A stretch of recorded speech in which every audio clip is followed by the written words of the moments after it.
Okay, now, so let's talk about the accusation real quick.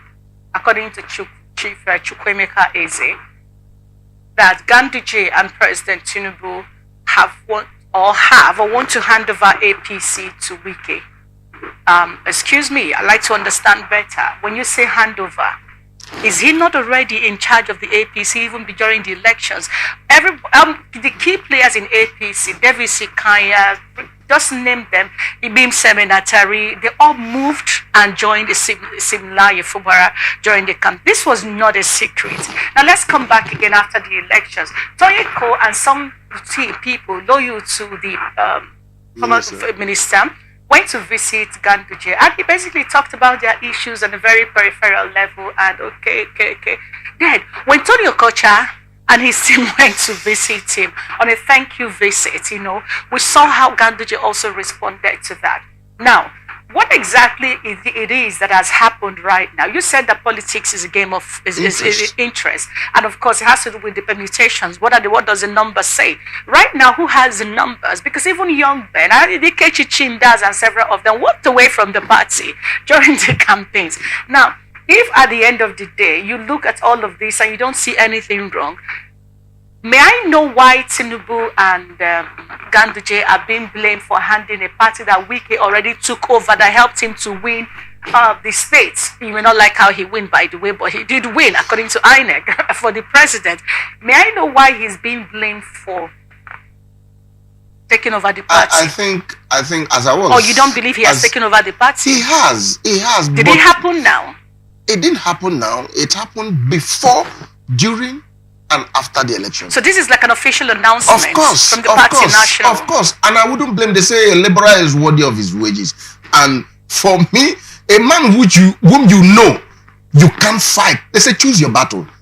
I stand to be corrected. I am pushing it back to when the whole battle upon the emergence of APC began.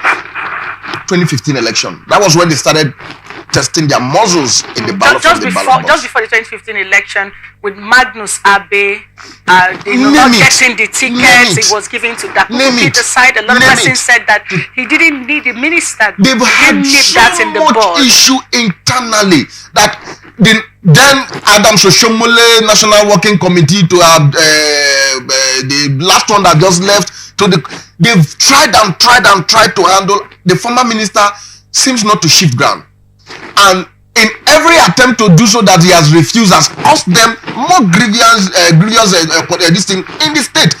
How do you think they've put everything, like I told you, in as much as I may not be too happy the manner at which they were dissolved, like I believe in legality.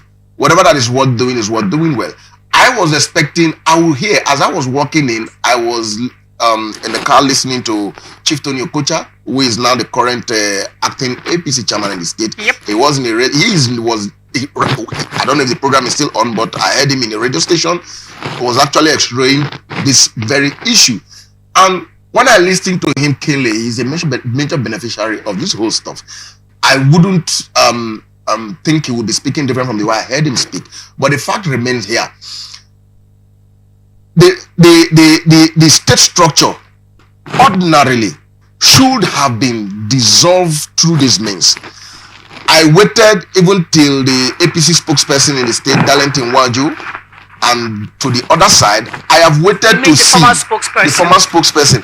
I have waited to see if there will be a communique, sort of, from the National Working Committee last meeting that led to this, to the River State APC executives for having found one thing or the other out of the last general election and some other things. Last time I was here, I think the former secretary of the National Working Committee was allaying fears to how the National APC has some issues. He has preferred solution. I was expecting that maybe the National must have alleged something against the state ESCO, and upon that they beckoned on that to dissolve them. You see, these persons were elected. Presumably, I'm not a member of the party.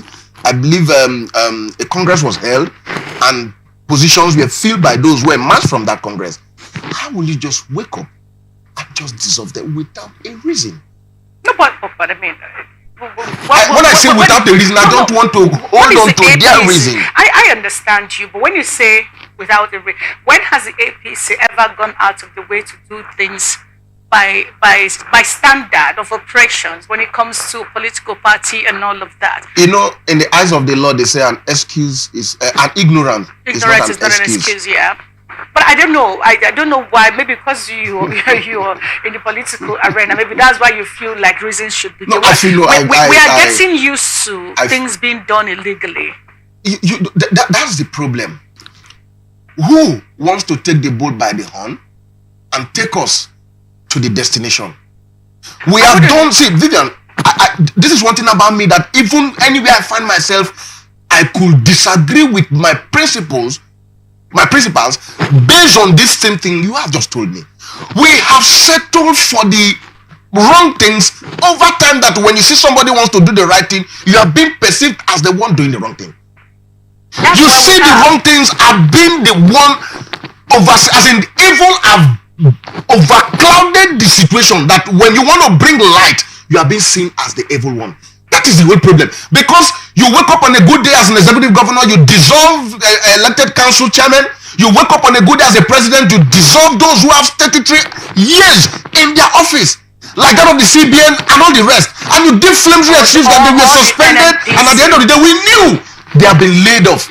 This has become not the norm, that on a good day when you want to do the right thing, you are being seen as it is unfair. They say legality upon illegality becomes illegality. Yeah.